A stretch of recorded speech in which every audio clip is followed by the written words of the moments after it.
we are going live on YouTube as well, and even on YouTube you can comment your questions. So you can right now go to LawSikho YouTube channel where this session will be live, and you have any questions you can comment on the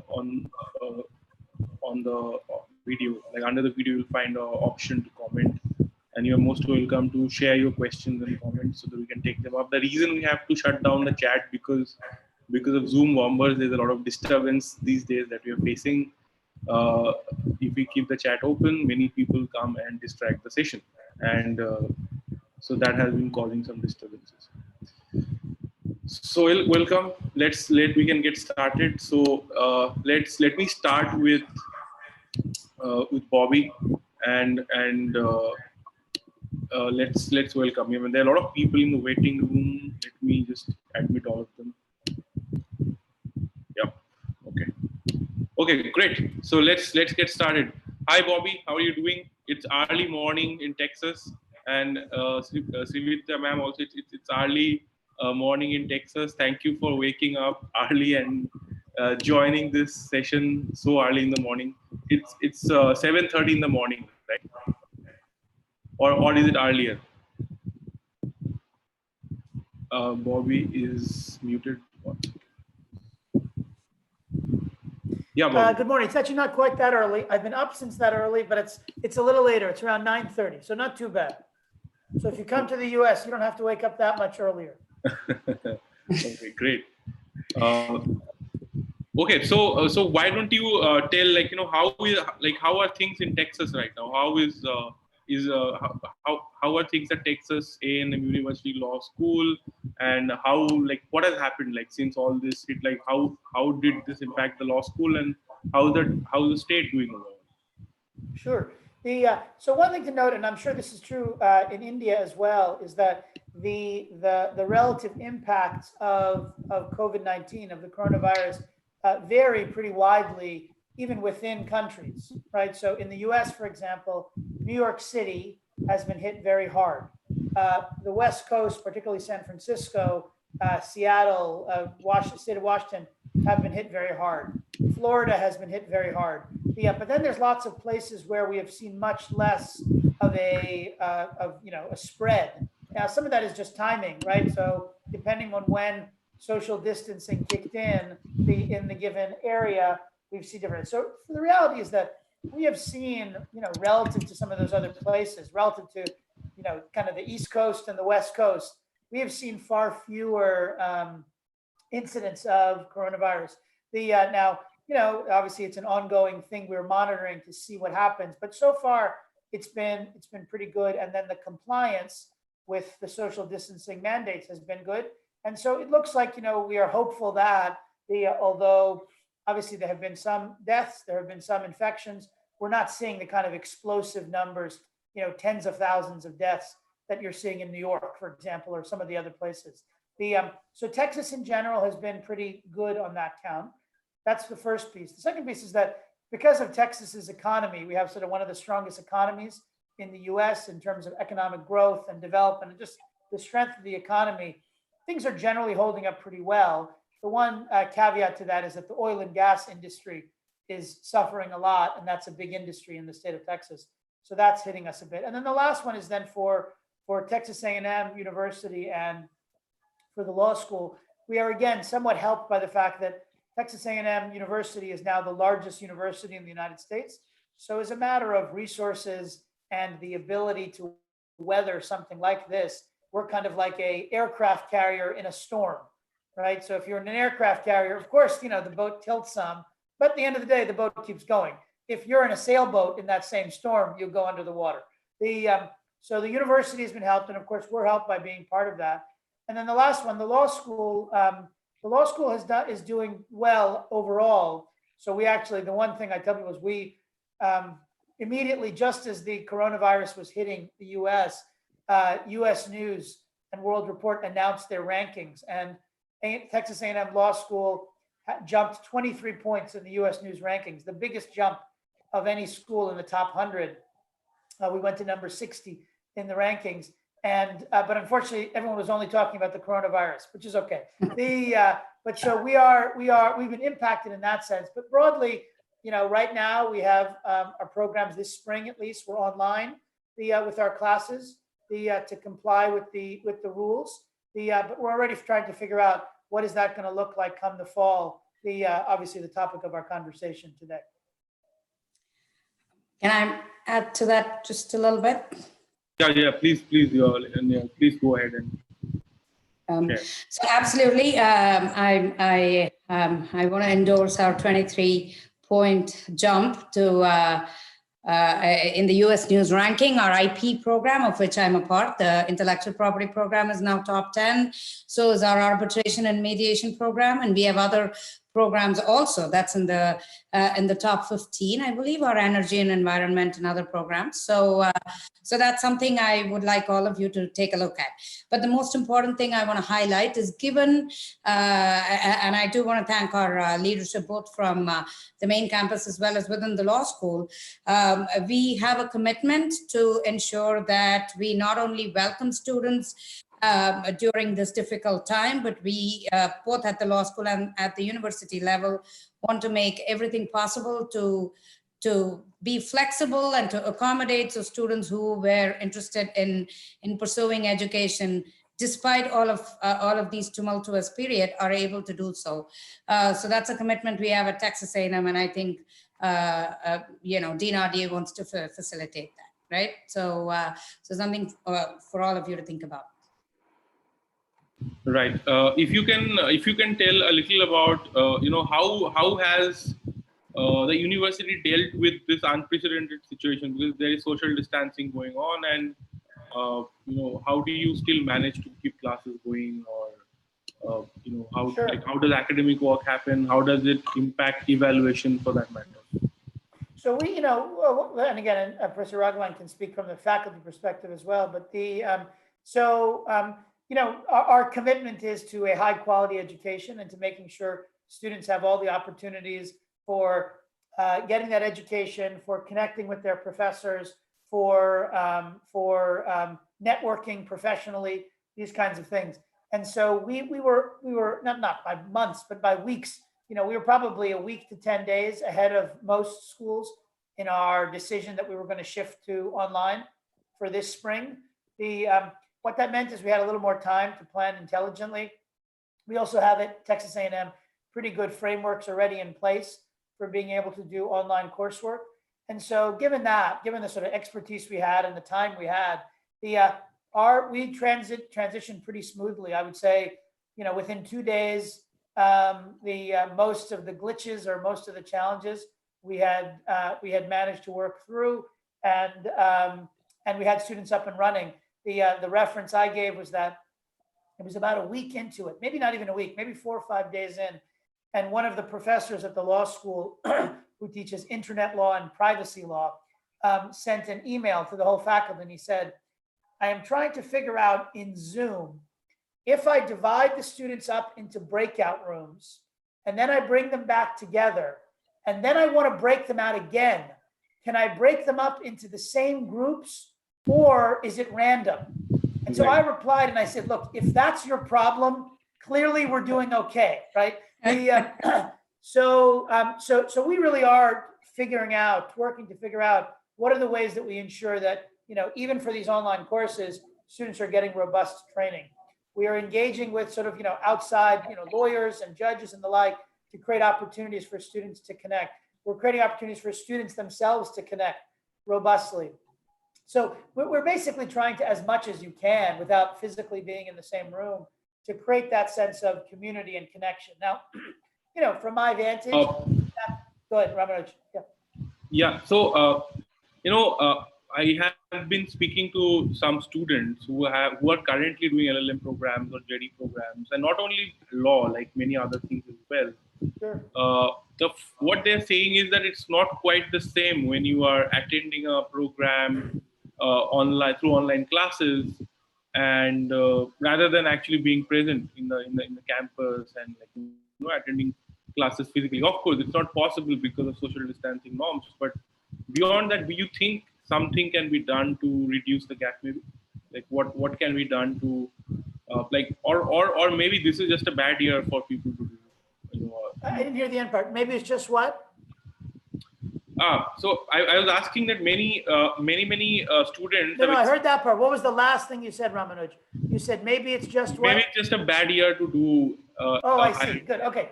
Yeah. So do you want to go first, Professor Ragavan, or should I go first? No, Bobby, you should give it a shot, and then I'll go after you. You'll correct me.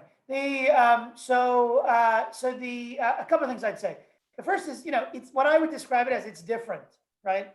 There are opportunities, for example, for individual connection with faculty, sometimes that are actually greater in the online space, right? Because the setup that we have put in place, for example, is a pretty robust. It's not show up in a class, you're one of 400 students, and then at the end the professor says bye-bye, right? You're in a class of at most 50, 60, 70 students, sometimes less. You are in addition to the class time, there are out of class opportunities to engage faculty and even to engage one another, right? So for example, there's breakouts. We create these breakout sessions where students can interact with one another and work on group projects and this kind of thing. So in some sense, the structure of the online space, if it's done well, now some schools do it badly. I think we do it well. But if a school does it well, there are structured opportunities that come from that. Now, I don't want to be silly. Are there benefits to being in person too? Of course there are, right? So as I've talked to students, in the midst of this, I've said, listen, what can you think about? Option one is you say, I was going to be in residence in the US for 1 year. Instead, I'm going to get the degree. And of course, the degree has value regardless of whether you do it online or you do it in residence. So I'm going to spend a year doing it online and I'll get the degree. But then there's other possibilities too. Obviously, there are schools, A&M is one of these, that are trying to put in place structures where there are opportunities to do the beginning part of the program online or in residence in your home country, in India, for example, but then come for the second semester or the third semester or whatever to come and be in residence. There are also programs, and we're looking at some of these possibilities too, that the program is a distance program. Students are doing it online, but there's an opportunity for 1 month or 2 months or something like this to come and be in residence as part of the program. That's another possibility. And then, of course, as you suggest, there's, this is a bad year, so I'm just going to wait. Depending on your life circumstance, depending on your work circumstance, depending on these things, for some students, that may be the right choice. My advice to students would be, don't immediately assume that, right? Explore the options, think about the online scenario, think about the half and half scenario, fall in India, spring in the US, or fall online and then spring in the US. And then also think about these programs that they are online or they are in India, but then there's some opportunity in the summer to come for a month or two or whatever else it is. I just want to add to what Bobby said, and that's, it's definitely not a normal year.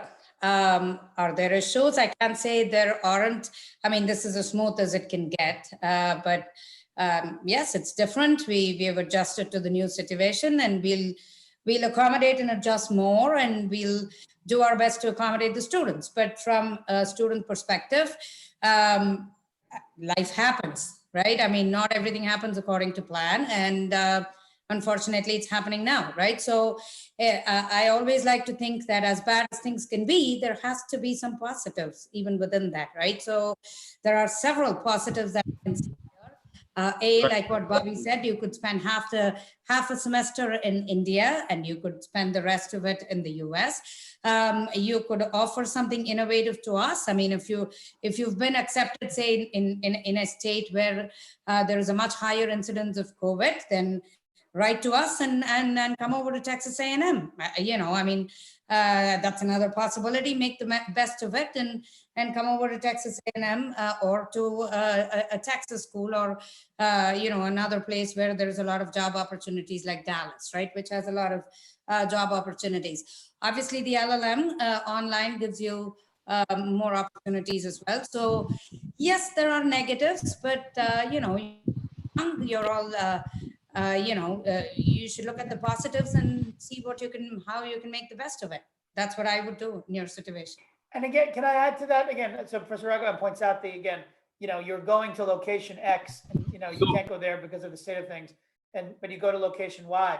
That again, from my vantage, of course, we should think about that. And the theory of that would be, this is the right time professionally and educationally for me to do this, right?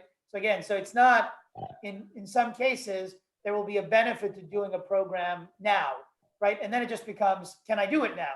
And if there are opportunities to be in location X, but not in location Y, we didn't mention one other possibility is. Can you explain that? Because Bobby, I'll just stop you for a moment. Let me clarify a question, because this is a question that many people will have. See, there are many reasons we can think of why not to do it. Like, people are worried that maybe this is a bad year for jobs. There will be fewer jobs in the market. There may be a recession. There may be, visa problems right now. So, for example, how do people fly out right now? We don't know how long international travel is going to be restricted. So, those are the questions. Now, tell us the situations. Maybe give us a few use cases where why this is right now a great time to do. And Sure. Let me say that the one suggestion I said was that you can also, because Professor Ragavan said, come to us and say, hey, listen, here's my situation. I can't go to New York or California because of the situation, but maybe I could come to Texas. Remember, this goes to your visa point too, is another possibility that we're talking to some students about is just start in January, right? So in other words, some schools have the ability for graduate students to start their studies in January rather than August, September. And the hope is that by January, the situation has improved. So that's another possibility. So why now? I mean, what's the argument for now? Obviously, one is what I said already, which is your life, right? So vis-a-vis your life, this may be the logical time in relationship to family issues, in relationship to where you are in your career, in relationship to finances, whatever it is. There may be reasons why right now is the right time, in which case then you should explore the options. But a few others that I would sort of add to that, and again, Professor Ragavan may have ideas on this too, but it is the case, as Professor Ragavan suggested, that this may be a time when you can approach a school and say, hey, listen, I want to come. This was the arrangement at this other place. You should sort of, whether it's a matter of financial aid or otherwise, you should want me more, right? Right now. So your ability in some sense to negotiate with the school may be greater right now. That's one thing. Second thing is the job point that you were saying. So it's true. The job stuff potentially is an argument for not doing it now, but it also oftentimes is an argument for doing it. So it's worth noting, at least in the US, and I bet this may be true in India too, oftentimes when there's economic trouble, enrollment in school goes up. And the reason is because the employment market is not a good place to be, right? So in the US right now, unemployment rate is high. That'll come back once they open things up again, but it's high right now. I'm sure it's true in India too. On the other hand, education is relatively stable, right? So it's in some sense a good opportunity to get education because again, relative to the work market, there's more opportunity there. And again, the last one is again, also as Professor Ragavan said, there may be more creativity, not just in the sense of negotiating with you, but there may be more opportunities, more schools that will say, yeah, why don't you do online in the fall and then do in residence in the spring, right? Which in some ways is a good option, right? It probably reduces the cost somewhat, and enables you to sort of potentially, still get the same degree. I want to add to that. Yes, you could do. I want you to think about that. Do a few courses in the fall online, and then come here in the spring. Maybe do a few courses in a local university in India. A couple of courses in a local university in India. Talk to us. We'll transfer those credits and instead look for an internship at in the US. And so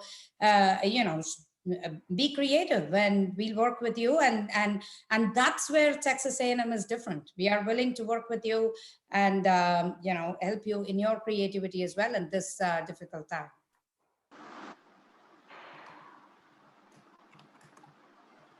This Mohanty, one of the yeah, hi. Yeah, please go ahead and ask. I have a quick question. Hi, thank you so much firstly for this.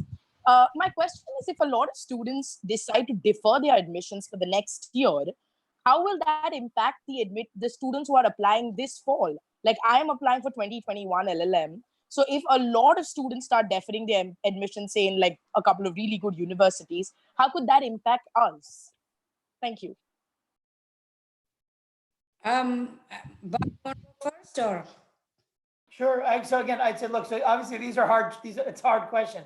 So, it's always an exercise in what's the competitive landscape. So in some sense, we gave what we've been talking about is the rationale for why students might think about it this year, right? Because there potentially are competitive opportunities this year that wouldn't be true in a normal year, right? Okay, but then you're highlighting in some sense the flip side of the coin, which is potentially, depending on what happens this year, are there potential impacts on competitive disadvantages next year?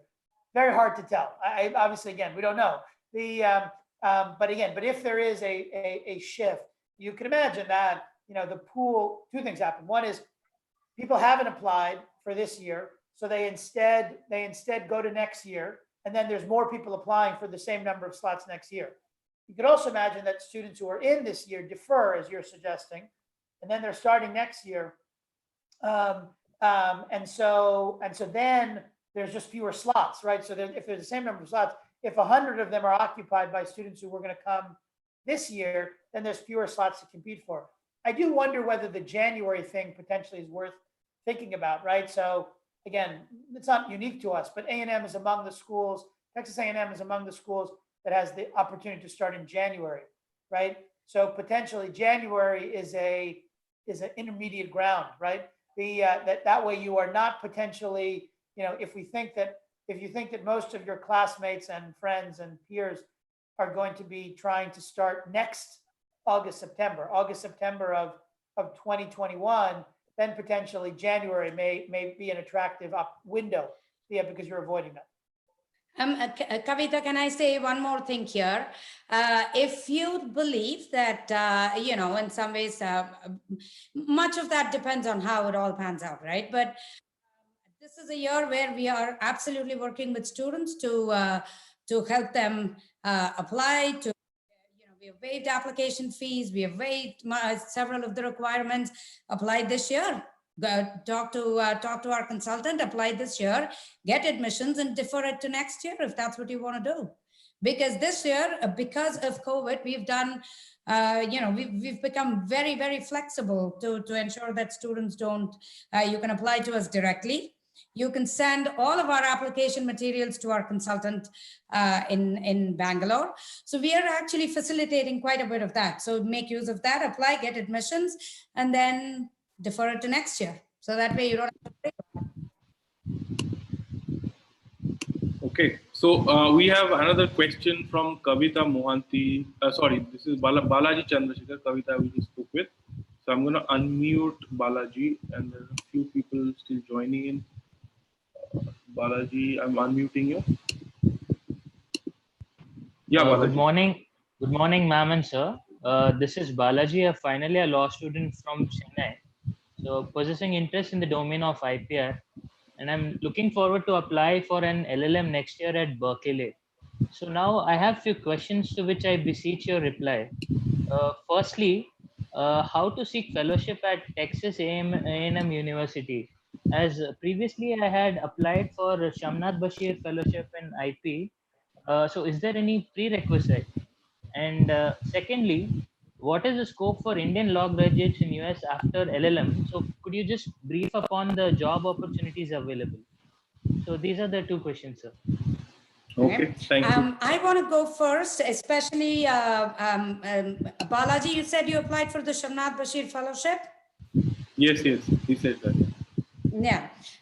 So I have to say, you probably got an email from me. Every one of the applicants were fantastic, right? I mean, we had very good writers, where people who were very, very thoughtful.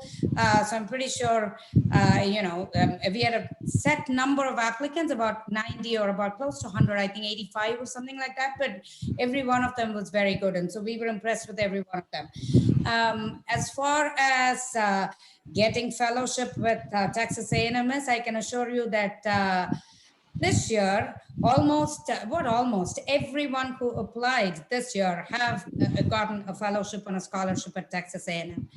In fact, we've been, thanks to Bobby, we've been exceptionally generous this year. And I also want to thank our Assistant Dean, David Dye, who's facilitated that. And I'm hoping that we'll continue the same thing next year as well. But the easiest thing is to apply through our, through our regular channels. And we also have a consultant now at Bangalore who helps with the application process. So send me an email or something, and I can, or I'll just, post it in the website. We'll give you his name and email address and so on and so forth, and you could apply through him directly. But when you do, you should tell them that you've applied to the Shamnath Bashir Fellowship and you were able to talk with us, and that would be very, very helpful. Bobby, you want to add to that? I don't know if I missed a question, but do you want to add to that? No. Again, that's it. Again. Job scenario after doing job opportunities after doing it. Job opportunities after, yeah. So job opportunities, again, a few things I'd say about that. So one piece of that is if you do a residential program, you then are eligible for OPT. So for up to 12 months afterwards, you're able to do an internship or be employed or do an internship after you're done. Beyond that, then you need either a sponsor or you need some other source of work status. So if someone has work status otherwise to be in the US, then they can continue beyond that, but otherwise they need to be sponsored by an employer. Some of that is going to be a function of where you go to school, right? So in bigger cities and in faster growing job markets, there's going to be more opportunity in more international markets, right? So Texas, in our case, big city, a bunch of big cities, I should say, but including where we are, Dallas-Fort Worth is a big city, very fast growing. Many Indian companies in Texas. Many companies in general, but also many Indian companies here. Large Indian population, both Indian and Indian American population.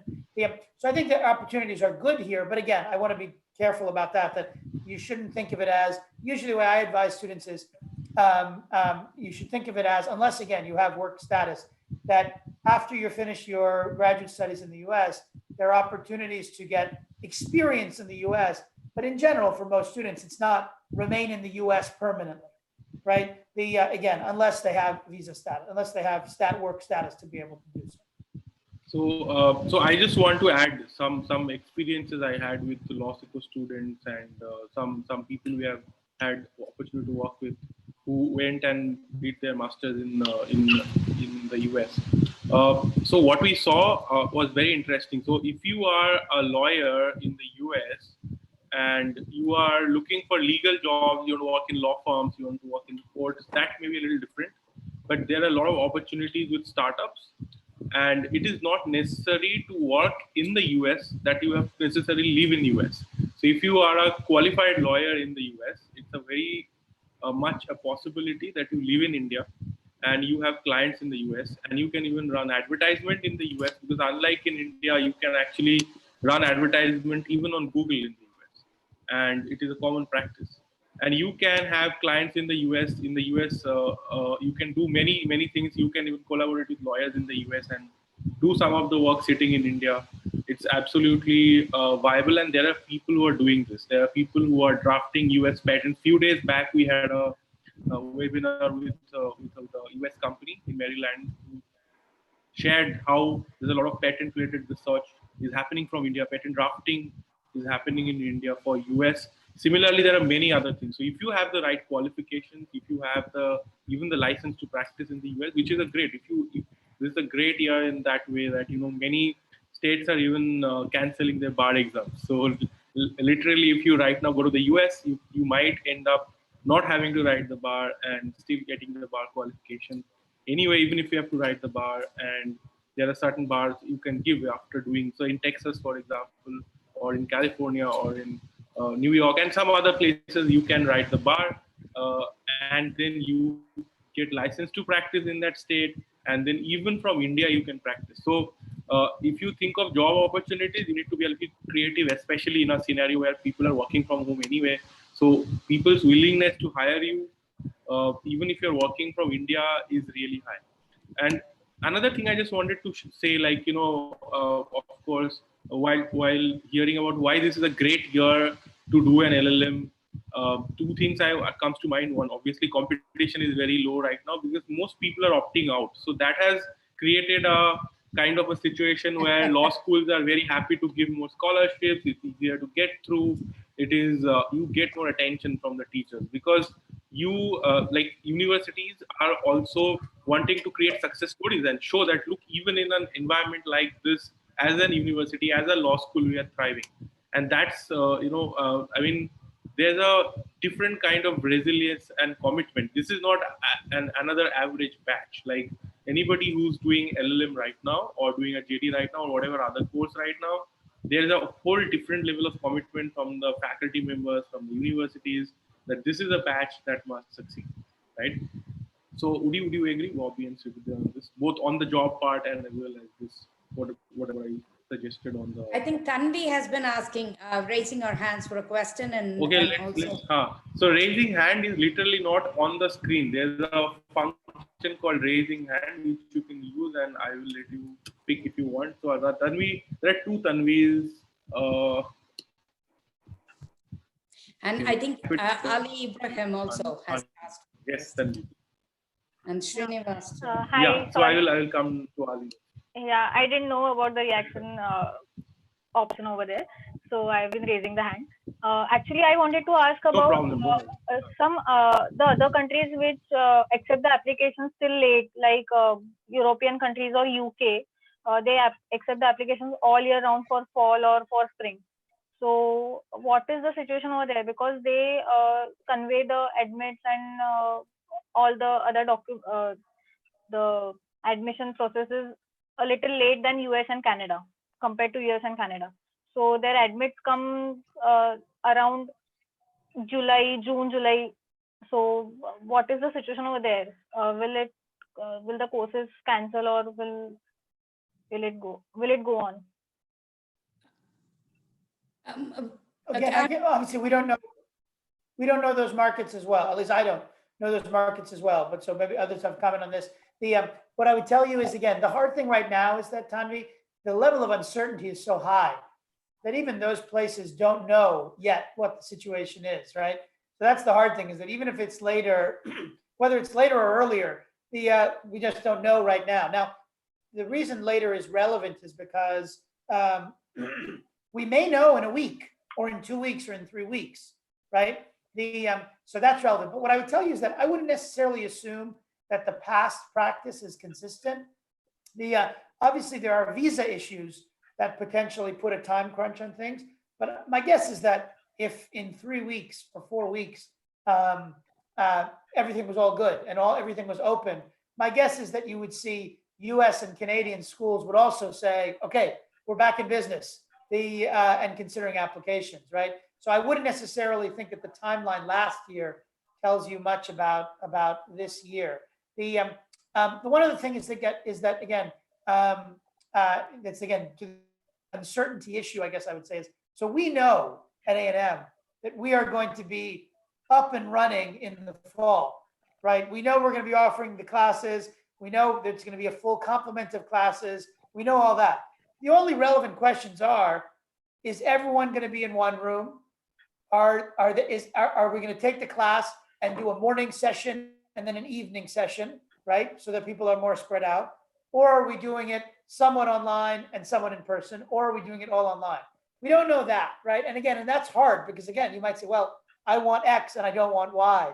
But I would say that at least for us, and I don't know if this is true of every university, but at least for us, there's no conversation about, in fact, we're growing programs. It's worth noting, we're going to have more programs this fall than we had last fall, right? And in fact, because of coronavirus, we'll have even more than we were planning, right? But how they're delivered will be a function of what we have to wait and see. I just want to add one more thing to what Bobby said, and that's we are accepting applications throughout the year too.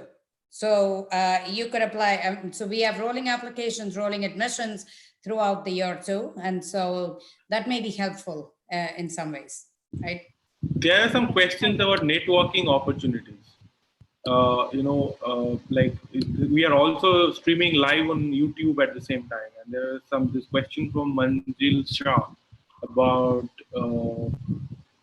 what's actually going on in terms of networking opportunity. Because if you're not there able to physically network, can you still do something online? And how do people network? And of course, isn't it a missed opportunity to have to do everything online? At least till you have to do it online. I'll say two things. I said the first is that, again, remember that the reality is that pre-coronavirus, 90% of networking was not done face-to-face, right? It was done by email, it was done by phone, so on and so forth. So don't think of it, we think of go network, go to this reception, right? But the reality is that if you take any given person and you said they networked with 100 people this month, 90 of those people they had no face-to-face contact with. So the first thing I would say is that I wouldn't overestimate that piece of it, number one. Number two, actually, in the context of coronavirus, that's even more. Because to be clear, if someone had said to any of us 2 months ago, hey, we should talk on Zoom, I would have said, I'm sorry, what the hell are you talking about? Right? Whereas today, I spend most of my day on Zoom. So even like one-on-one phone calls, I say, well, why not do Zoom instead of thing? So the ability for us to do what we're doing right now is actually greater now than it was. You can email a 95-year-old man who is an established lawyer and say, hey, can we schedule a Zoom call? And he's like, yeah, I'll send you the link. Even though they barely knew how to turn on their computer 1 month ago, right? Right.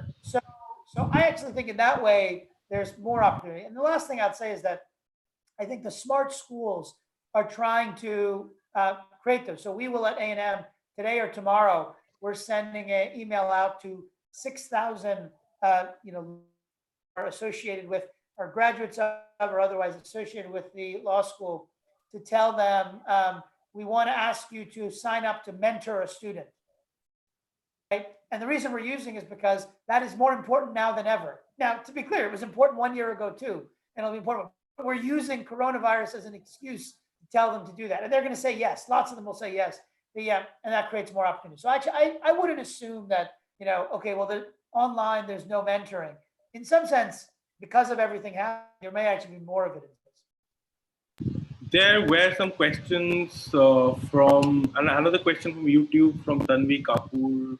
She's asking, I have got some scholarship 10-20% from universities, and should I ask them to reconsider and ask for more scholarship? How does one go about that? Can I answer that? It depends on which university, and it depends on how which area of law and so on and so forth. So if it's Texas A&M, then write to us, me. If it's not Texas A&M, but you want us to consider your application, absolutely write to me again, and we'll take it forward from there. Each school has a way of weighing your merits in assessing scholarships based on your merits and application. All I can say is we've been very generous this year, and Tanvi, I don't know who Tanvi is from. I believe from YouTube. So the easiest way is to reach out to us directly. Right. There's a question that I have kind of related to this, is that I understand that, Texas A&M has been giving a lot of scholarships, and generally you have very rapidly, you have built up a law school which is rising through the ranks very fast. The other time it was not ranked. In the last 3 years, I suppose it has come up more than 100 ranks in the US, and specifically in top 60 now in the entire country. Top 60, and also other interesting things that in arbitration you are top 6, and in IP you're top 8. So how did this happen? Is there a strategy that you're pursuing, or is it like if it is an upcoming school which is rising so fast, like what's behind this and what's going on? We have 2 professors born in India is the main reason for it. But in addition to that, a number of things I'd say. So that is actually part of it. The university has hired more than 30, the law school has hired more than 30 faculty in the last 5 years. So we literally doubled the size of our faculty. So as a matter of the range of programs we can offer, the quality of education, the reputation, it's skyrocketed. Our reputation has improved twice as much as the next biggest improvement of any school. So that's one piece of it, is aggressive. So we can say that you're a fastest growing law school and coming up the rank the fastest. Oh yeah, by far, by double. Of the US, right? What? In the history of law schools in the US. Yeah. No law school has done this ever. Yeah. We're all very proud of it. So I would say one thing is, again, hiring excellent faculty has been a piece of that, because that impacts the quality of education, it impacts the quality of programs, and it impacts the reputation. Second thing is what we've been talking about. We're in the business of bringing in good students, right? So of course it's the case that we have to pay the bills, but as a functional matter, we don't think of it as, oh, this student will pay full tuition, so let's make him pay full tuition. If it's a good student, I want them to come to me rather than go someplace else. So what that means is we're pretty aggressive in terms of scholarships to students and attracting good students, and that has an impact. It means that professors want to be here. It means that employers want to hire, those kinds of things. And then the third thing I would say is that Texas A&M, I told you already, it's the largest university in the United States. It also has an incredibly loyal alumni community, alumni graduates of the university who are very supportive of the university and want to do everything they can for the university. And that's helped us. But lastly, it also has a reputation as a university that is, the phrase we would use in the States is hungry. It's hungry. It wants to get better. It wants to say, okay, we did that, now let's do this kind of thing. Our chancellor, the head of our university, recently sent a letter. Believe it or not, there was a fight between some professors at Harvard and some professors at Texas A&M, in which the Texas A&M professors won the fight. Okay, so that doesn't matter. We can talk about that another time if anybody's interested. But the A&M professors won the fight between the Harvard professors and them. But then the head of our university sent a public letter to the Harvard president in which he said, I hope that Harvard University will join Texas A&M University in its commitment to excellent research. So that's Texas A&M, right? Texas A&M is a school that is, nothing is beyond its ambitions. So from Texas A&M's perspective, we hope that one day Harvard is as good as us. And so that means that we've been able to improve for that reason. So what does it mean? I think Professor Ragavan was going to add, Ramanuj, Professor Ragavan was going to add something. Yeah, sure. No, I was just going to say a joke. When we were at National Law School in Bangalore, we used to call it the Harvard of the East, and someday Harvard will become like us, right? And it's interesting now that. That's the idea. Yeah. I mean, that's a great spirit. I think that kind of spirit makes a huge difference to any law school and the community and the students. There's a question though, practically what does it mean? So if I go and study at Texas A&M in an LLM program, the fact that it is number 6 in the all of US, including all the top, Ivy League, everything, despite that you're number 6 in arbitration, what does it mean for me? Like, am I going to have an arbitration specialization, or I'm going to have a really great arbitration course, or am I going to have a better chance in getting placed for arbitration? I know that Texas is a great place for arbitration in the world. Like it has the highest number of anti-suit injunctions being filed there, and it's a major market for arbitration. But what else does it mean if I am at Texas and in law school? Like, can I do specialize in arbitration? How does it work? I want to go first. I basically think it's a combination of both. Well, not just both, of several factors. Yes, you have more opportunities in the job market because Texas as such has several huge cities with big companies and so on and so forth. I also think that way, don't you think, ma'am, don't you think that, New York, of course, have more companies than Texas? Who has? New York and California would have more companies than Texas, right? Not necessarily. New York probably has a few more law firms, but Texas is huge. I mean, we're not talking just Dallas, right? We're talking Dallas, Houston, Austin, I mean, San Antonio and, so several big cities. And so I do believe that opportunities are comparable. You also believe that there's less competition. I think that is one of the major factors. There is, yes, and Texas has the highest investment from the Indian community in the entire United States into India and India-related businesses. So all of that goes to show that, there are absolutely equal, if not more, opportunities in Texas. So right? again, here's what I would tell you is it's a little bit of the baseline. It's a little bit of the baseline versus the trend line. So yes, California has more companies than Texas today, but every one of those companies wants to leave California and move to Texas. That's right. And they're doing it, right? So the largest Fortune 500 company in terms of Dow Jones company is McKesson, is a healthcare services company that was based in San Francisco since it was founded, except that now it's about 15 minutes away from the law school, is now where their headquarters are.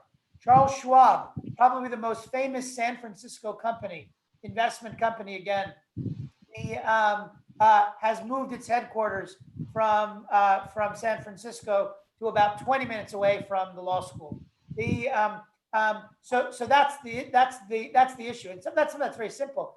Texas is a fast-growing state, population-wise. It's low regulation, low taxes. So as a result, if you're a company, you are bleeding money in California and New York. Now, previously they didn't do that because Texas was, oh, we don't want to go to Texas. But now that everyone is coming to Texas, every company is now looking at that question of when, whether, whatever else it is, they should come. That's the reason why even Indian companies, a lot of big Indian companies that have their US headquarters here, that's the reason. Here's a crazy statistic. Of all the universities in the United States, the university that has the most Fortune 500 CEOs is Texas A&M University. Right. It's more than Harvard, and that's not because, again, we are already better than Harvard and Princeton and Yale and University of California and Berkeley and whatever else it is, or NYU. It's because Texas is growing so fast, right? That basically it's the thing. So that's how I would think about it, Ramanuj. It's that, yes, as of today, Texas is big, to be clear. But of course, New York and California are bigger. That said, if you look at the growth rate, there's no comparison. I mean, California is shrinking. New York is shrinking even more. Texas is growing in leaps and bounds. So that's what I would encourage students to think about in terms of the longer term. And you also mentioned the Indian community. That's not a small matter either. If you're talking about opportunities, that's if you're a student from India, the fact that the largest population center of Indians in the world outside of India is in Texas, right? Is not a small matter, right? So that kind of thing is part of it. Right. There are a few questions in LinkedIn also that have come through. There's a question about should the students opt for going for an LLM degree directly after completing the LLB, or is it favorable to get some work experience before? There's a question from Muskan Agarwal.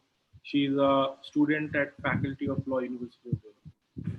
So let me give you my advice I give students. You got to figure out for your life what makes sense. I don't think that for the LLM, I don't know that that work experience is a significant determinant of admissions. I mean, is it a plus? Of course it's a plus, but would I say that the student with a year or two of work experience are like this? No, they're maybe they're like this, right? So I don't think it has a huge impact on admission. So for that reason, I think of it as combination of two factors. One is what makes more sense for your life, right? Does it make sense to do it now, or does it make sense to wait a year or two? But the other piece to remember is that you got to think about what is the positive impact of getting the degree. So if the positive impact of getting the degree is that you can earn more money, you can get a better job, so on and so forth, the sooner you do that, the better, right? Because again, then the sooner you get those benefits. So that's one other thing. And the last thing that occurred to me, I'm going to add one, is that remember that one appeal of the online programs is that there are students who at least work part-time. If you're doing a full-time residential program, it's hard to work. On the other hand, in the US at least, if you're doing an online program, and you're back in India, you are potentially able to at least do some work too, and you are potentially able to do that. So as you think about your options, one appeal of the online LLM, whether for a year or for half of the year or whatever, might be that gives you some more opportunity to work. I've received a few questions because I think the hand raise feature is not working in Ramanuj. People have, No, it's working. I have unmuted Srini to ask a question. Maybe. Hello? Hello, am I audible? You are. Go ahead. Okay. I have a three-part question. So first one is the course which is offered by Texas A&M School of Law. Can I draw lines along with the Indian patent exam that's going on in India? Is it similar to along those lines? And if I complete this course, is there an opportunity available for me to complete my JD degree, that is Juris Doctor degree, in 2 years? My first question. And my second question is, since we are talking about Harvard and how stuffs work around, there was a recent notification which was put forth by Harvard University saying how the credibility factor taking online law courses, something that plays a role. So can you comment, shed light more? What is the credibility factor that plays when you're taking courses online as well? Thank you. So I'll start with the Indian patent exams first, because, and then I'm going to leave the floor for Bobby to answer the other two. On the Indian patent exams, both the US patent bar and the Indian patent bar, and I'm sure the European patent bar, are all different things. So the LLM gives you opportunities to specialize in patent law, the basics of patent law, the basics of patent drafting, basics of patent prosecution, and to some extent the basics of patent litigation. And then you prepare for the patent bar, and the patent bar has quite a bit of both the manual for patent examination processes in US, or MPP in India as they call it, and so that's a separate preparation, and it doesn't matter whether you study in the US or in India, you have to prepare for that particular bar separately and then do the bar. And that's how, and that's true in EU as well. So that's how it is wherever you are. Right. On the question of can we do a 2-year JD, I'm deferring it to Bobby. And on the question of is an online LLM credible, I just have one thing to say with reference to that. I don't know what Harvard thinks, frankly, but I do believe that our classes online have been going very well. We've been talking with each of our students and so on and so forth in terms of how we reach out to them. On the question of credibility, almost every school in the US is now teaching online, right? And so I absolutely believe that in this time, online degrees have much credibility. It gives you a lot of flexibility. You can, you can be working and also doing an online degree. You can, you can attend classes, and it's more flexible to you. So it does give flexibility. And of course, there is a lot of credibility now because even the bar is recognizing these classes. I think initially it was new. Online courses were new, people were worried. Maybe this is a new thing. People have initial hesitation, but I think that period of initial hesitation is now over. And people have come to realize that there can be good education provided online as well. Okay, Bobby, do you want to add anything about the credibility part of Sure, yeah, let me see the credibility part first. So look, you have to, like anything, you've got to look and evaluate the quality of the program.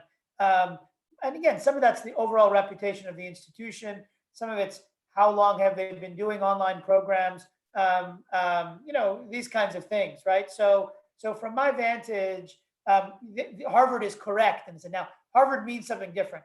What Harvard wants to say is that unless you get the degree from us, it's not worth it.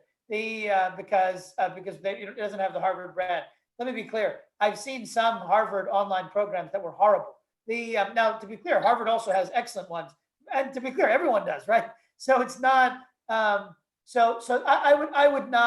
would be nervous about the anything, and that works to our advantage too, because so right now, as of today, Texas A&M Law School's reputation has moved up dramatically. But I don't want to say that, oh no, here's this school that's here, and they're not the same, so you should not go there. No, you should look at what's the quality of their program, and if they have a good program, they have a good program. And still the reputation of the school matters for the value of your degree. But I wouldn't do it as broadly, in the broad terms that it sounds like Harvard may have said. In terms of the 2-year JD, so that varies from school to school. Some schools you have that option, some schools that you don't have that option. There's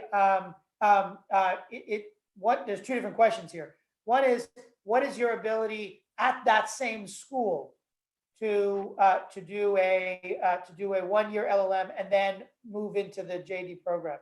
But then the separate question is, does the school have a framework for a 2-year JD program such that wherever you get your LLM, you can apply to that school? So like at the school I was at previously, that was the framework. So we had a 2-year JD that any student who got an LLM at any school could apply to.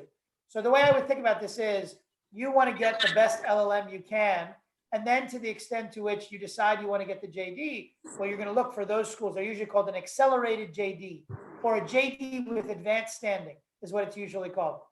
So then you can look, and it's probably now 10, 20, 30 law schools in the US have that JD with advanced standing.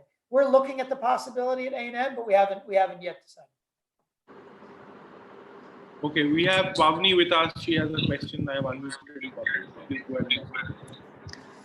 Hi, I have a very small doubt that is A&M University accepting applications for their January intake for LLM? We are. Yeah, because I was particularly interested in arbitration LLM, and I was considering the same. Yeah, so we are accepting we're accepting for January, and again, I can say about that program, it's a great program. We have 5-6 faculty who are full-time faculty who work in dispute resolution generally, including some in arbitration, some in mediation, and some in negotiation. They really are sort of world-class folks as scholars and excellent teachers.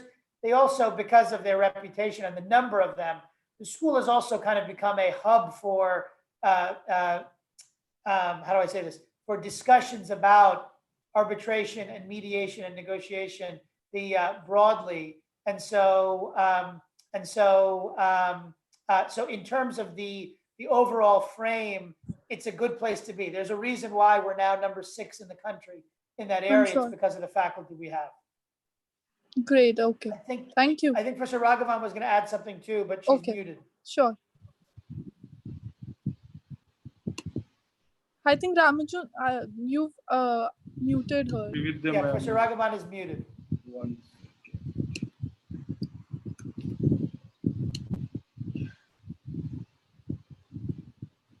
Yeah. Yep. Thank you.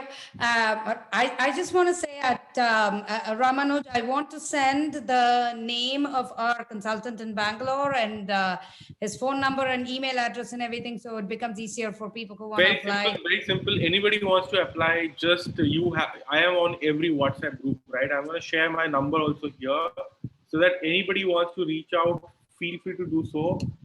Just a moment. It'll just be easier. So anyway, all of you guys are probably on the WhatsApp group. I'm going to still say my number, write it down, 8377972123. 8377972123.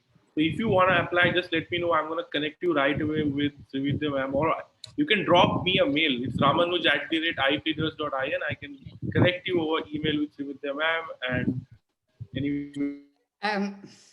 Sure, absolutely. You can all send me an email, but I will send information about Shunya consultants, and if you can post that in all the WhatsApp groups, that'll be useful too.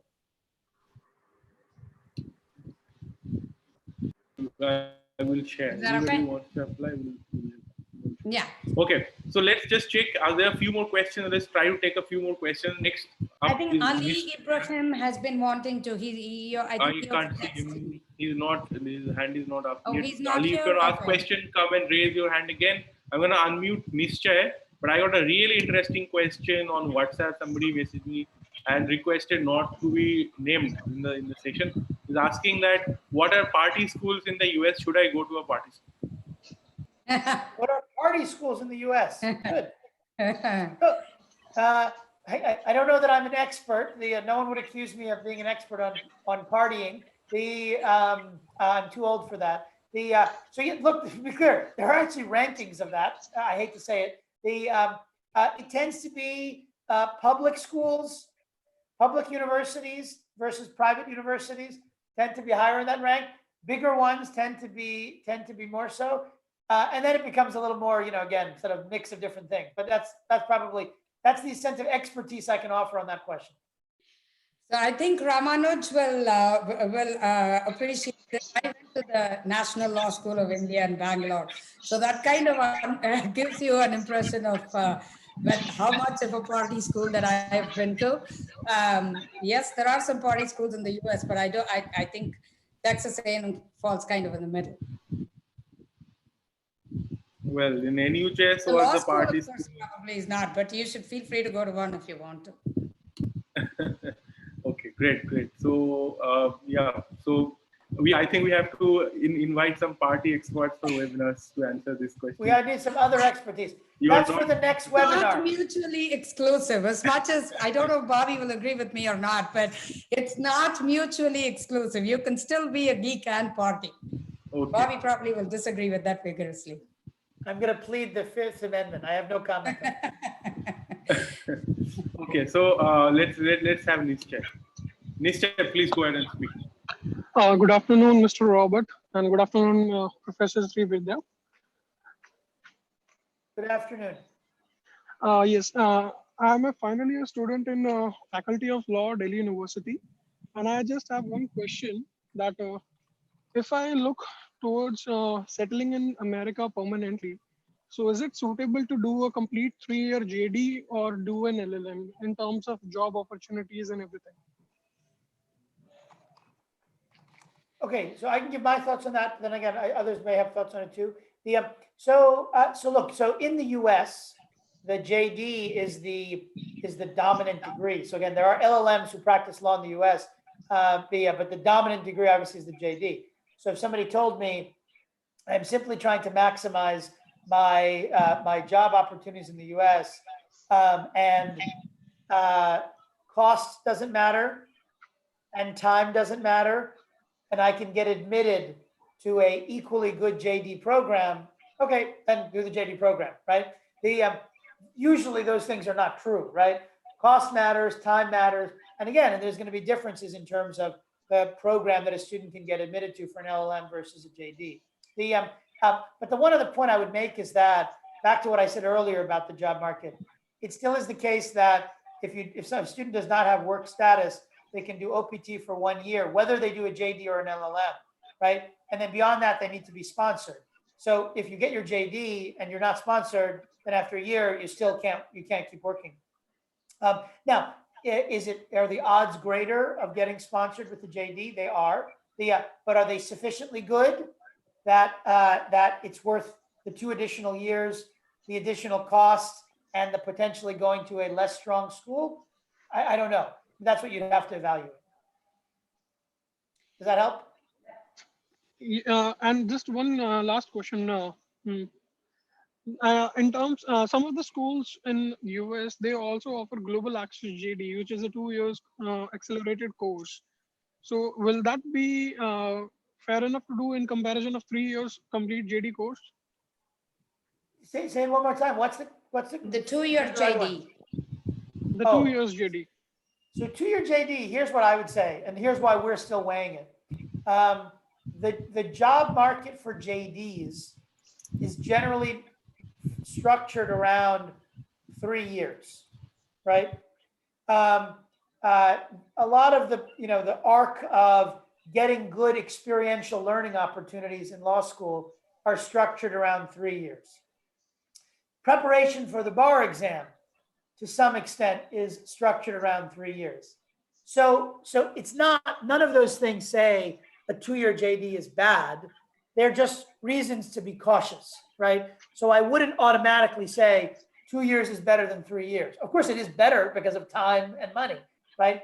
But whether it's better in terms of altogether, I don't know. So that's, and again, I'll say that's why Texas A&M as of today has not yet decided to have that program, is because if we're going to do it, we only want to do it if we know that on the back end, students are getting the right opportunities. And we're just not sure at this point.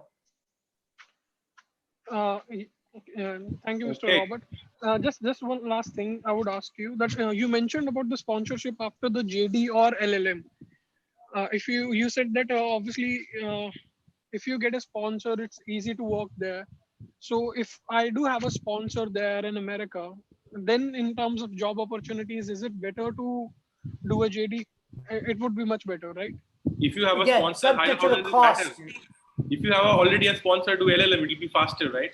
You do a yeah. So then, Nishchay, what's left is then, is it worth an additional 2 years and the additional cost, right?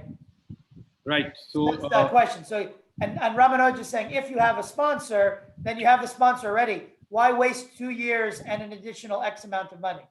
Right, because then you have it, right? So let's move on. There are some other questions. This is a question from Tanvi, who has sent it on LinkedIn. The question is, there's a lot of questions. If semesters don't start in person in fall, but they do online, how would that affect visas, visa, and would that dilute the value of the program? Would that result in reduction in fee structures? Would the pandemic change the status of visas after the program? With the pandemic in place, not only for political reasons, but now for added medical reasons, countries may become even more nationalist. What does that mean for the value of this degree for foreign trained lawyers? And there's a lot of questions. Okay, so I'm going to say a few, but I'm sure I even missed some. So both Professor Ragavan and Ramanuj, you may have thoughts too.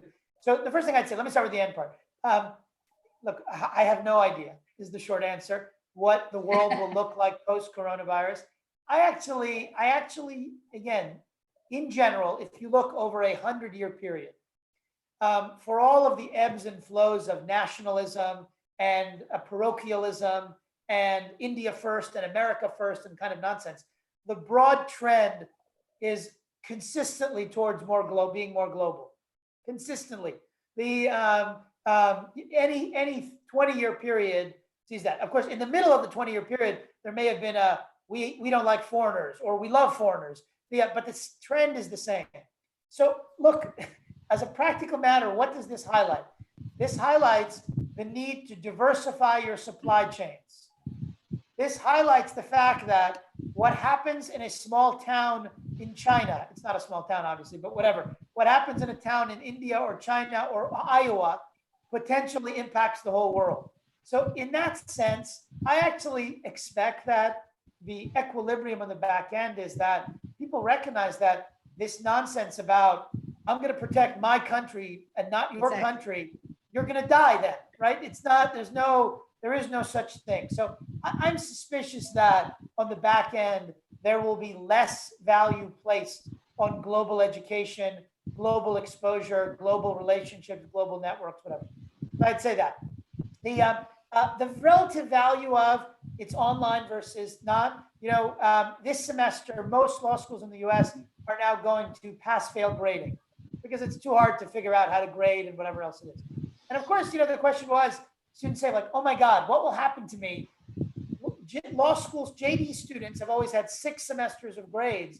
Now they'll only have 5. And the answer is, if every JD student in the country has only 5, who cares, right? It doesn't make any difference. So I'd say the same thing here. I don't think that right now people are going to significantly differentiate between and say, like, I'm not going to hire from Texas A&M anymore, or for that matter, since we're picking on Harvard, I'm not going to hire from the people from Harvard because they spent 1 semester online. Who cares? Everybody spends 1 semester online. You, the employer, spent 1 semester online too, right? So in that sense, I actually don't know that would have a huge impact. Right now, including because again, everyone now has an understanding of what online means in a different way than they did a month ago. So I wouldn't necessarily do that. So I would go back to where we started, which is what are the trade-offs in terms of your time and cost and relocation and networking of spending 2 semesters overseas versus 1 semester overseas versus 1 or 2 months overseas versus nothing overseas. And for one student, you might be here, and another is here, and another is here, and another is here. I would think of it that way versus, is somebody going to say, oh, this is a fake degree because you spend 2 weeks online or 5 weeks online or even a semester online.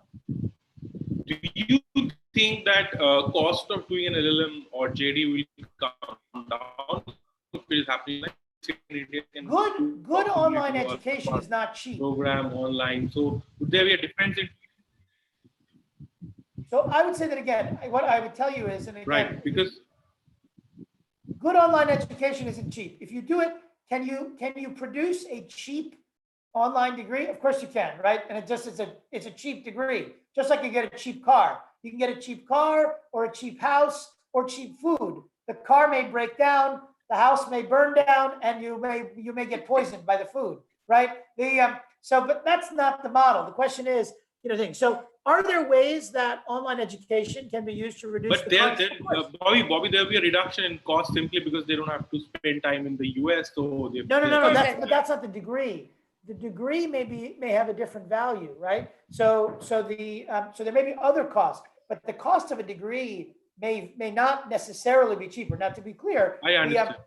There are some universities are doing that. Some universities are, in fact, right now reducing. Including us. I think Bobby's including us for the next year. Yeah, for sure. No. I'm not suggesting, I don't misunderstand. I'm not suggesting that there's not discounting and that we're not building degrees that are like that. But I wouldn't automatically assume that because it's online, it's cheaper, right? Of course, because that shouldn't be the assumption. So the trick is, are there schools that are trying to build more cost-effective degree programs, right, that are still high quality? That's the model that we're doing. So we already have, at Texas A&M, we already have fully online LLM degrees, and we're building additional ones that we're working on, right? And for some of those, to be clear, the cost remains the same as in residence, right?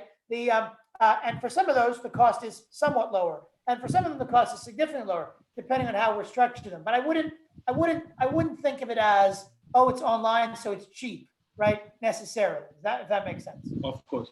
And also, I have gone through your regular course fees, and I was seeing the US News rankings. It seems that Texas A&M already has a very cost-effective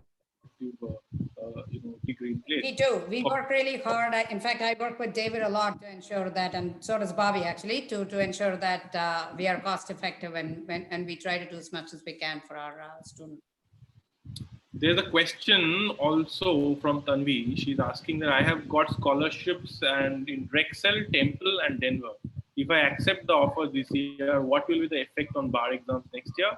As the competition will increase next year, what are the non-bar certified job opportunities in the US? Drexel, Temple. So what's the question she wants to accept in? She's saying that I've got scholarship in Drexel, Temple, and Denver.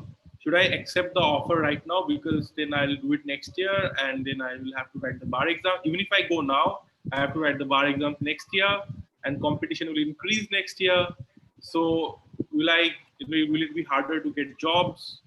And bar certified, non-bar certified jobs, would it be harder to get next year? So is it a good idea to do this right now? Can I, what to accept and whether any of these are good? I mean, all three are very good schools. And so whether you should accept. This is for the LLM. Can we just get clarity? This is for the LLM or the JD? LLM. Okay. So that's a function of, what specialization, if there is a specialization, which city is, is less affected by COVID and so on and so forth, I believe. And how much scholarship, I'm sure, also plays into that entire mix of things. So whether you should accept this year, take the bar exam next year, I like to think the bar is competitive every year, right? So I don't think... Right. I don't think the COVID situation has made the bar more or less competitive. It is what it is. And so,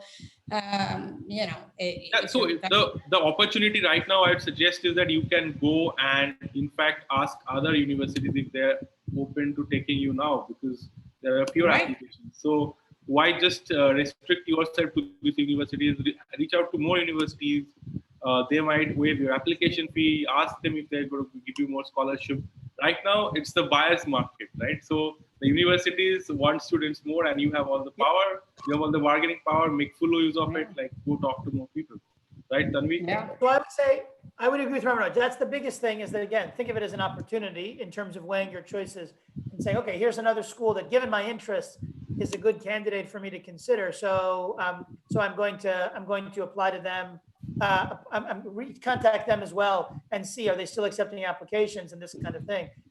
But then I would echo, I don't think the bar exam, as Professor Ragavan suggested, I don't think the bar exam is going to be different.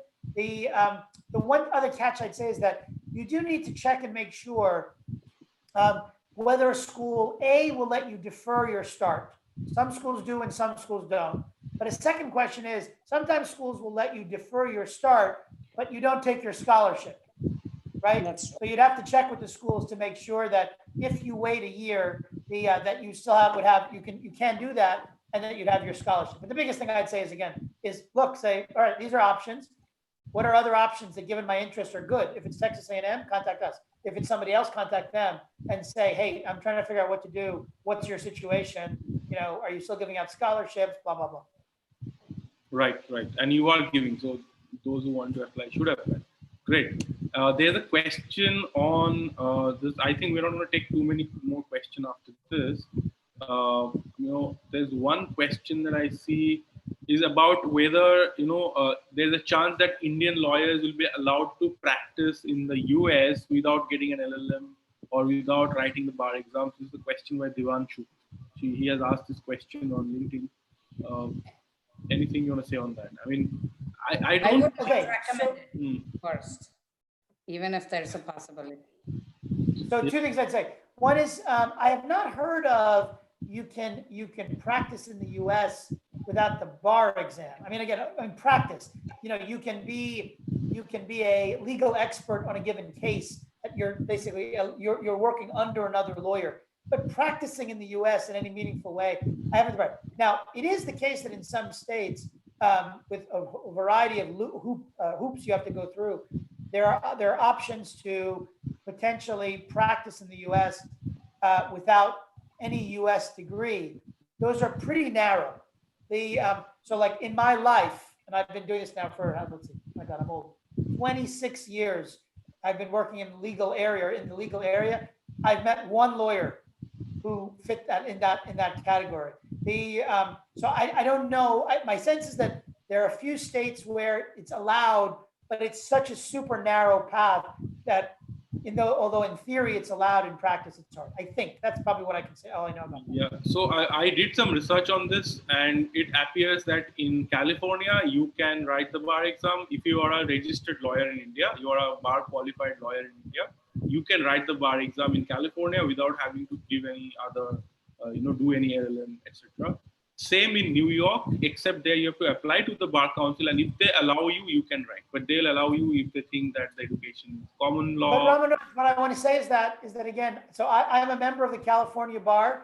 I practice law in California, and I haven't met one person who came in under those provisions. So like, I would be careful. I would just tell students, I wouldn't rely on that. I would try and get some more clarity on whatever it says on the books, in reality, what that looks like. And I don't know. I mean, to be clear, it may well be that it's much easier than I'm assuming, but I would be surprised only because I would have thought that, like, why wouldn't everyone have done that? Although it's easy to find out. No, also people who want to practice in the US often want to get a US education before they actually write the bar exam. Exactly. I graduated from India and then came here. I would not recommend it under any circumstances to straight up take the bar without doing some basic courses in the US. It is a different system, and I certainly will not recommend it. Yeah, maybe, I mean, if somebody wants to try it, because it's a significant amount of money to write the bar exam, and then if you feel confident and you're a genius, then sure, why not? But otherwise, like for general courses that you have to do an LLM, that's a better idea, right? Great. Even the bar pass rates are not that great. Like, in California, I believe it's around 50%. In New York, it's around 60% from what I've seen. So I think that answers that question, and more or less we have answered most questions. If is anybody still raising their hands, otherwise we're gonna kind of wrap up. I think there's no new hands up in the air so far. So we can wrap this up. So any final message from you, Srividhya and Bobby, that you want to share before we part ways for tonight? Again, I would say, number one, the most important thing I would say is, again, keep safe and take care of yourselves. Most importantly, amidst all of this craziness. The second most important thing I'll say is that I'm older, I suspect, than anyone on the call. And I can tell you that there's the expression that this too shall pass. As much as it seems like the end of the world, again, my lived experience is that the world usually doesn't end. At least so far in my 49 years of life. So it's going to pass. Is it going to pass in 1 month or 6 months or 3 months or 9 months? I don't know that. But it's going to pass. So that's the second thing I'll say. And the third thing is I would say is, again, if your professional path has looked like this, don't suddenly say it's going to go this way. No, it's going to look like that. Maybe it looks a little different. Maybe you were planning to go to school in New York and instead you're going to go to school in Texas. Or maybe you were planning to do it this year, but instead you're going to do it next year. Or maybe you're planning to be 12 months in the US, but you're going to be only 6 months in the US because you're going to do the first semester there. So that's the third thing. And then the last thing I'd say is as you've heard from all of us, I would encourage you to be creative. So like, again, to the extent to which you were thinking of X, but you say, well, maybe there's an opportunity right now. And again, I'm picking on Texas A&M because that's where I'm from, but and Texas A&M seems interesting. Contact Texas A&M and say, hey, what's going on here? I want to understand what you're doing. And we can think about whether it's the right place for you. There's somebody who's raising hand from a long time, and she raised her hand again. Muskan, we'll just quickly check. Muskan, we are unmuting you. In any question? Hello. Yeah. Yes.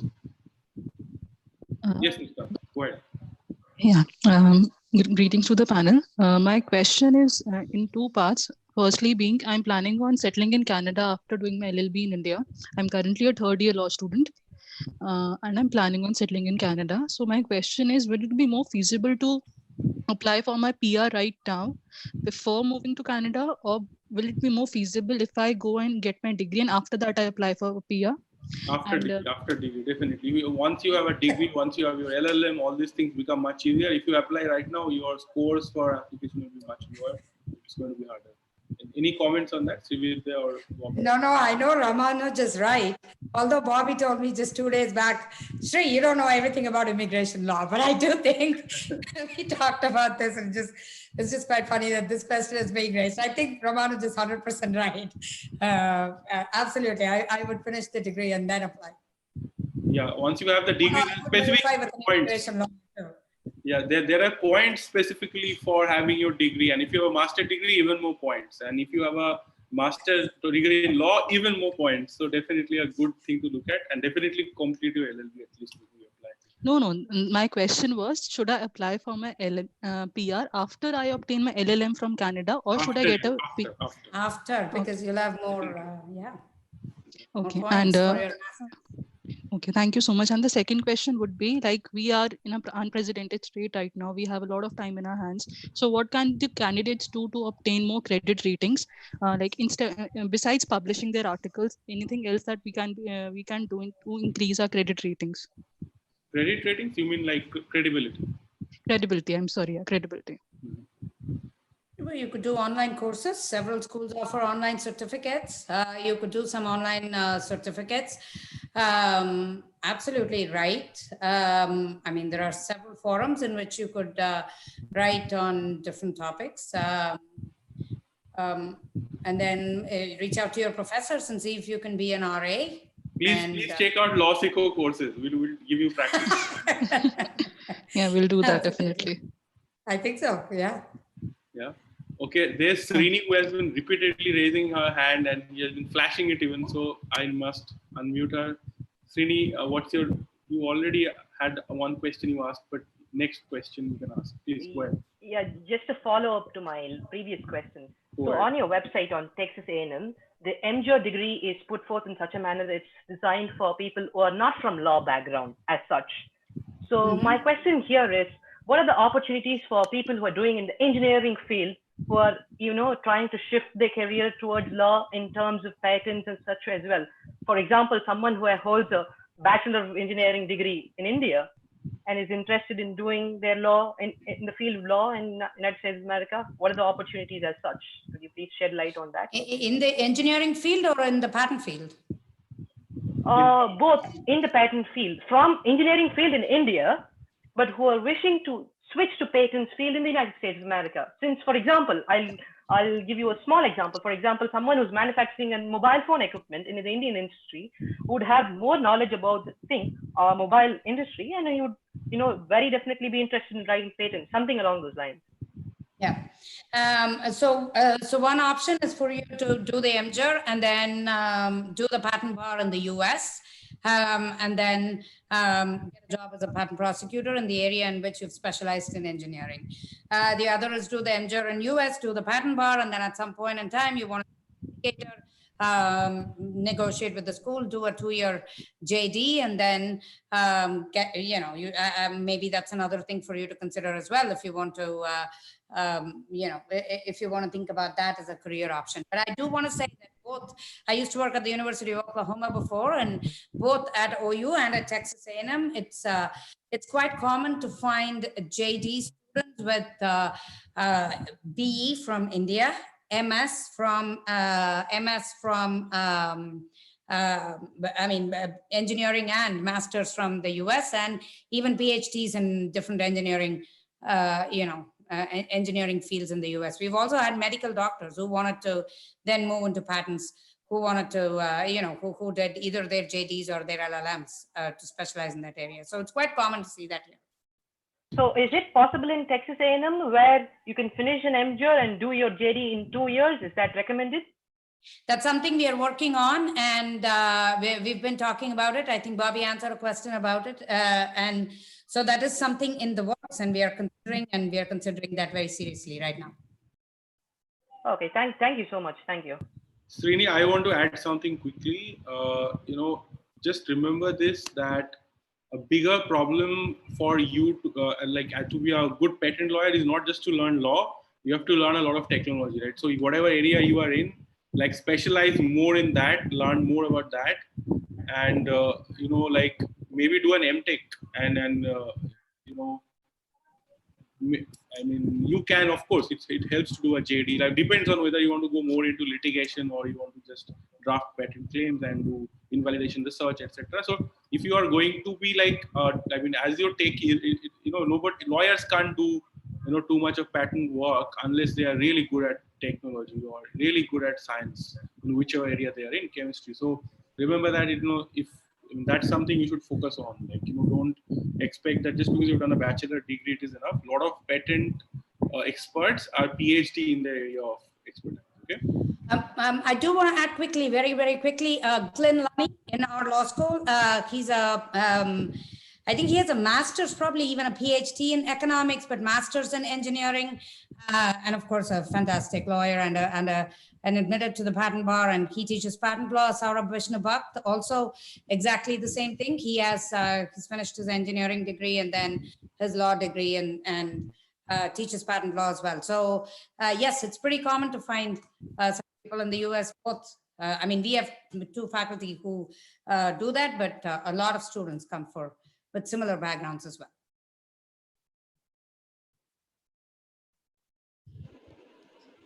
Are we good? It seems Pavni has another question. Okay. Yeah, hi.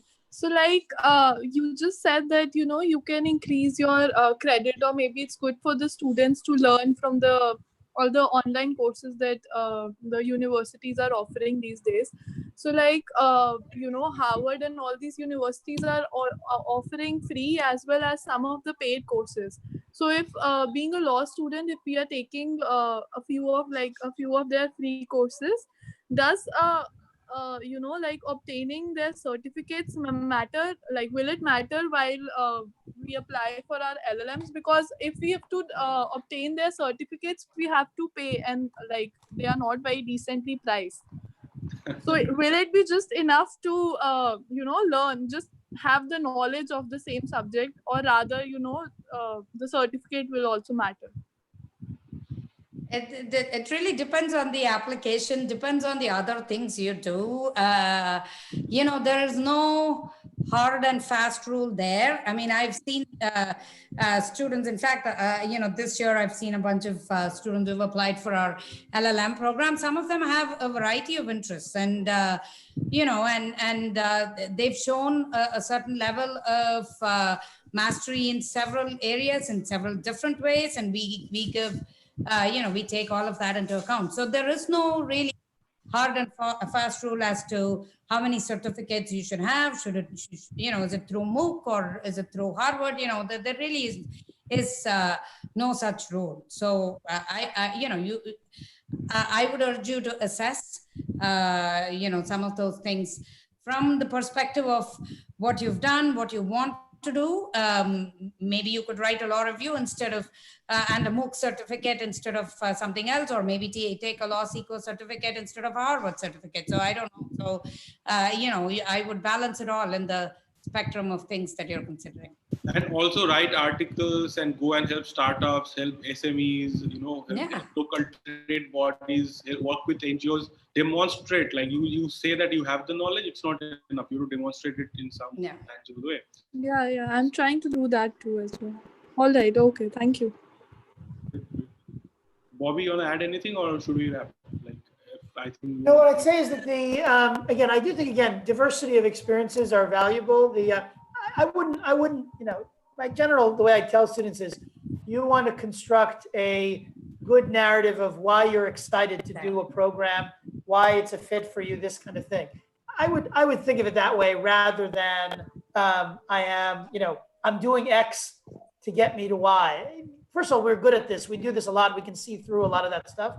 But more importantly, it's a waste of your time. Like, it's not a productive thing. So I would figure out, is there some value add in something you're doing as a matter of experience, knowledge, and the like? If there is, then do it. And if there isn't, then I wouldn't spend your time. Got it. Srividhya, any parting? Thanks, Bobby. Srividhya, any parting message before we wrap?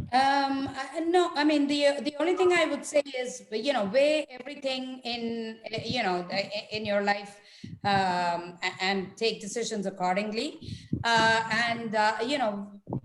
Typically, I want to say, and this is true for most of us law professors and people who are in this area, we know, a student who's interested, invested, and has the ability to focus and carry it forward when we see them. So it's really a question of just being aware and continuing to do what you do and doing that well. Got it. So thank you so much for Srividhya for offering to do this. It was a great idea. I think many people benefit today from all the things you shared, and it's a rather positive picture. Like, we have heard a lot of bleak stuff that we have been going around, that higher education, there's no point doing it right now. I think you have shared, Bobby, and you shared so many positive things about that there are reasons, there are disadvantages and there are advantages, and I think the quote is from an advisor to Obama. I forgot his name. He said that you should never let a good crisis go west. So don't let a good crisis go west. At least we must do the best that we can of a bad situation. So there are advantages of going for higher education right now, and there are cost factors, there are opportunity factors, there are even employment factors. So you just have to go to the right place at the right time. You don't have to worry about the whole economy. You just need one job. It doesn't matter what percentage of unemployment is there in the economy. That's true. So as long as you are the right person to get that one job that is there in the market, it's kind of enough. So on that note, thank you so much for leaving us with a positive message, and hope to host you again soon. And thank you to LawSikho and you, Ramanuj, and all those who participated. Thank you. Absolutely. Thank you. And I'll send information about Ananya and Shunya Consultants, if you can post it on your, absolutely. Right. Thank you. Thank you, guys. Absolutely. We'll just get. Yeah. Thank you. Take care. Thank you all.